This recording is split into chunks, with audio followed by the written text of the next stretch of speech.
जय हिंद विद्यार्थी मित्रांनो, कारागृह शिपाई सत्र परीक्षा एकाच दिवशी. विद्यार्थी म्हणतात परीक्षा पुढे ढकला, शैक्षणिक वर्ष वाया जाण्याची भीती.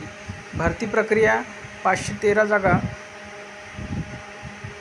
1,30,000 विद्यार्थी अर्ज, 7,711 लेखी परीक्षेस पात्र.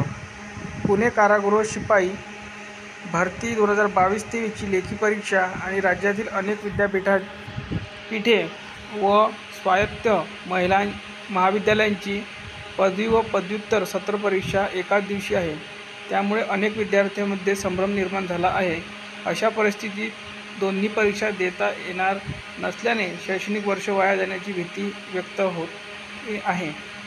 लेखी परीक्षा सुट्टीच्या दिवशी रविवारी घ्यावी अशी मागणी विद्यार्थ्यांनी केली आहे. महाराष्ट्र राज्य कारागृह विभागाच्या पश्चिम विभागातर्फे पुणे कारागृह शिपाई भरती अंतर्गत 513 पदासाठी भरती प्रक्रिया राबवल्या जात आहे. यासाठी 29 जानेवारी ते 26 मार्च दरम्यान मैदानी चाचणी घेण्यात आली. त्यात 7,711 उमेदवारांनी मैदानी चाचणी यशस्वीरित्या पूर्ण केली. ते आता लेखी परीक्षेस पात्र ठरले आहे. मात्र या उमेदवारांपैकी बहुतांश विद्यार्थी सध्या पदवी व पदव्युत्तर शिक्षण घेत असून त्यांची सत्र परीक्षा सुरू आहे. अशातच पोलीस भरतीची लेखी परीक्षा बुधवारी 9 तारखेला नियोजित केली आहे. त्यामुळे प्रशासनाने दुहेरी कोंडीतून विद्यार्थ्यांची तातडीने मुक्तता करावी अशी मागणी विद्यार्थ्यांनी केली आहे. पोलीस भरतीसाठी पात्र ठरलेले उमेदवार म्हणाले की पोलीस भरतीची लेखी परीक्षा न दिल्यास आमच्या मेहनतीवर पाणी फिरेल आणि सत्र परीक्षा चुकल्यास शैक्षणिक वर्ष वाया जाईल. स्पर्धा परीक्षा, नोकरीसाठीची पात्रता आणि पुढील शिक्षणावर याचा थेट परिणाम होणार असून प्रशासनाने गांभीर्याने लक्ष द्यावे. त्यामुळे पोलीस भरतीची लेखी परीक्षा सुट्टीच्या दिवशी रविवारी घ्यावी. पूर्वी ठरलेली तारीख बदलली. यापूर्वी लेखी परीक्षा 6 तारखेला रविवारी घेण्याचे निश्चित झाले होते. मात्र 1 एप्रिलला परीक्षेची तारीख अचानक बदलून बुधवार दिनांक 9 ठेवण्यात आली. सध्या अनेक विद्यार्थी पदवी अथवा पदव्युत्तर अभ्यासक्रमाच्या शेवटच्या सत्रात असून या परीक्षेत गैरहजर राहिल्यास त्यांची शैक्षणिक वर्ष वाया जाण्याची भीती आहे.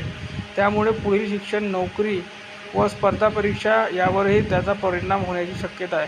विद्यापीठाचा नकार. विद्यार्थ्यांनी संबंधित महाविद्यालय व विद्यापीठ प्रशासनाकडे वेळापत्रकात बदल करण्याची विनंती केली. मात्र वेळापत्रक अंतिम असल्याने कोणताही बदल शक्य नसल्याचे प्रशासनाने स्पष्ट केले. गेल्या 2 वर्षांपासून पोलीस भरतीची तयारी करत आहे.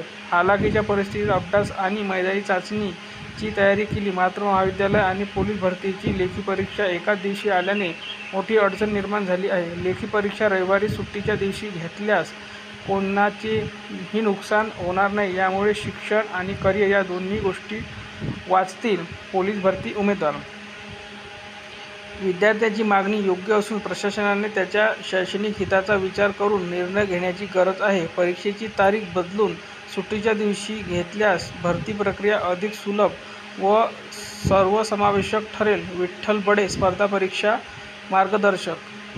मैदानी आणि लेखी परीक्षेपूर्वी सर्व उमेदवारांना पूर्वसूचना दिली आहे. सुमारे 7,500हून अधिक उमेदवार परीक्षा देत आहेत. त्यामध्ये पदवी परीक्षेत असलेल्या केवळ 2 विद्यार्थ्यांची परीक्षेची तारीख बदलण्याबाबत विनंती अर्ज केला आहे. परंतु कारागृह पोलीस भरतीबाबत 12वी उत्तीर्णांची पात्रता ठेवली आहे. शहरातील विविध बंदोबस्त आणि कायदा सुव्यवस्थेच्या अनुषंगाने 9 एप्रिल तारीख निश्चित केली आहे. परीक्षेची तयारी पूर्ण झाल्यामुळे ऐनवेळी बदल करणे शक्य होणार नाही. अरविंद चावरिया, अतिरिक्त पोलीस आयुक्त. तर बघा, 2 परीक्षा एकाच दिवशी आल्याने अनेक विद्यार्थ्यांमध्ये द्विधा मनस्थिती निर्माण झाली आहे. एका परीक्षा दिल्यास दुसऱ्या परीक्षेला मुकावे लागणार आहे. याबाबत विद्यार्थ्यांनी आपले मत नावासह QR कोड स्कॅन करून किंवा editor.pune@esaka.com या मेलवर तसेच या नंबरवर व्हॉट्सअप क्रमांकावर कळवायचं आहे. तर बघा, ज्या विद्यार्थ्यांचे दोन्ही पेपर आहे त्या विद्यार्थ्यांनी या क्रमांकावर व्हॉट्सअप करायचं आहे किंवा मेल पाठवायचा आहे.